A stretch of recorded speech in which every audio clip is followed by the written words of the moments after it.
CM 2 દિવસે જાહેર જનતાને નહીં મળી શકે। સીએમ ભૂપેન્દ્ર પટેલને લઈને હાલ મહત્વના સમાચાર સામે આવ્યા છે, જેમાં સીએમ ભૂપેન્દ્ર પટેલ 8 અને 9 જાન્યુઆરીના દિવસે જાહેર જનતાને નહીં મળી શકે। પૂર્વ નિર્ધારિત રોકાણોને કારણે સીએમ નહીં મળી શકે, તો સંસદ સભ્યો ધારાસભ્યોને પણ નહીં મળી શકે। તો સીએમ ભૂપેન્દ્ર પટેલને લઈને હાલ મહત્વપૂર્ણ વિગતો સામે આવે છે, જેમાં તેઓ 2 દિવસ સુધી જાહેર જનતાને નહીં મળી શકે। 8 અને 9 જાન્યુઆરીના દિવસે સીએમ જાહેર જનતાને નહીં મળી શકે, તો પૂર્વ નિર્ધારિત રોકાણોના કારણે આ પ્રકારનો નિર્ણય લેવામાં આવ્યો છે। પૂર્વ નિર્ધારિત રોકાણોને કારણે સીએમ ભૂપેન્દ્ર પટેલ 2 દિવસ સુધી જાહેર જનતાને નહીં મળી શકે, તો આ સાથે સંસદ સભ્યો અને ધારાસભ્યોને પણ તેઓ નહીં મળી શકે।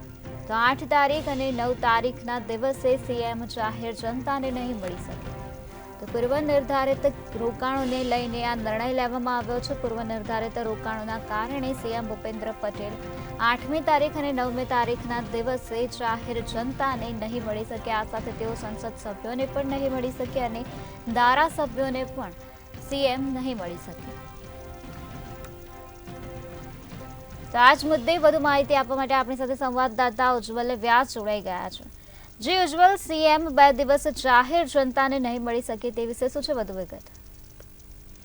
બિલકુલ, મુખ્યમંત્રી ભૂપેન્દ્રભાઈ પટેલ સામાન્ય રીતે સોમવાર અને મંગળવારે જાહેર જનતાને મુલાકાત આપતા હોય છે। આ ઉપરાંત સોમવારે જાહેર જનતા સિવાય મંગળવારે ધારાસભ્યો અને સાંસદો પોતાના મતક્ષેત્રની રજૂઆત અને પ્રશ્નો લઈને આવતા હોય છે, એટલે મુખ્યમંત્રી સીધી મુલાકાત કરતા હોય છે। પરંતુ પૂર્વ નિર્ધારિત કાર્યક્રમોના કારણે આ વખતે 8 અને 9 જાન્યુઆરીએ મુખ્યમંત્રી નાગરિકોને પણ મુલાકાત નહીં આપે, એટલું જ નહીં સાંસદો અને ધારાસભ્યોને પણ મુલાકાત નહીં આપે એવી સત્તાવાર જાહેરાત મુખ્યમંત્રી કાર્યાલય તરફથી કરવામાં આવી છે।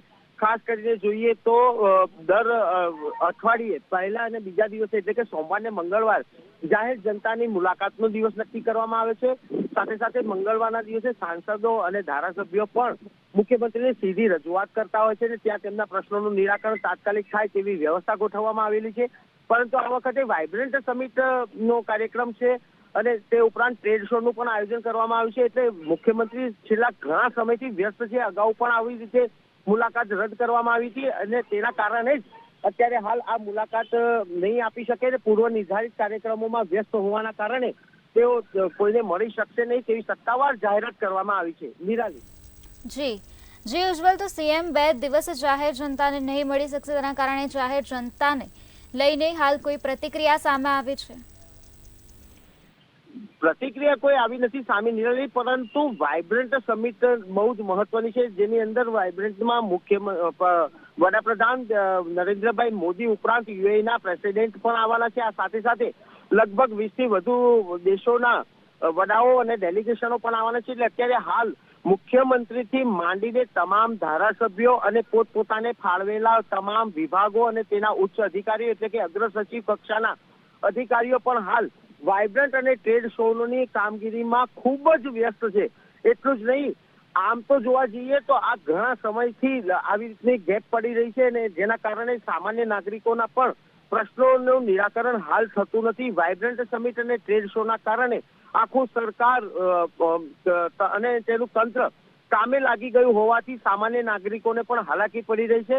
પરંતુ વાઇબ્રન્ટ સમિટ બાદ સચિવાલયમાં ધમધમાટ જોવા મળશે તેવું હાલ દેખાઈ રહ્યું છે। નિરાલી જી ઉજ્જવલ, સમગ્ર માહિતી આપવા બદલ આભાર। તો સીએમ 2 દિવસ સુધી જાહેર જનતાને નહીં મળી શકે, તો તારીખ 8 અને 9 જાન્યુઆરીના દિવસે સીએમ ભૂપેન્દ્ર પટેલ જાહેર જનતાને નહીં મળી શકે। પૂર્વ નિર્ધારિત રોકાણોના કારણે આ નિર્ણય લેવામાં આવ્યો છે, જેમાં સંસદ સભ્યોને અને ધારાસભ્યોને પણ સીએમ ભૂપેન્દ્ર પટેલ નહીં મળી શકે। તો 2 દિવસ સુધી જાહેર જનતાને સીએમ ભૂપેન્દ્ર પટેલ નહીં મળે, તો આગામી 8 તારીખ અને 9 તારીખના દિવસે સીએમ ભૂપેન્દ્ર પટેલ જાહેર જનતાને નહીં મળે। આ સાથે તેઓ સંસદ સભ્યો અને ધારાસભ્યોને પણ નહીં મળે। પૂર્વ નિર્ધારિત રોકાણોના કારણે સીએમ ભૂપેન્દ્ર પટેલ જાહેર જનતાને નહીં મળી શકે। વાઇબ્રન્ટ સમિટની વ્યસ્તતાને કારણે તેમજ પૂર્વ નિર્ધારિત રોકાણોના કારણે આ નિર્ણય લેવામાં આવ્યો છે, જેના કારણે સીએમ ભૂપેન્દ્ર પટેલ 2 દિવસ સુધી જાહેર જનતાને નહીં મળી શકે।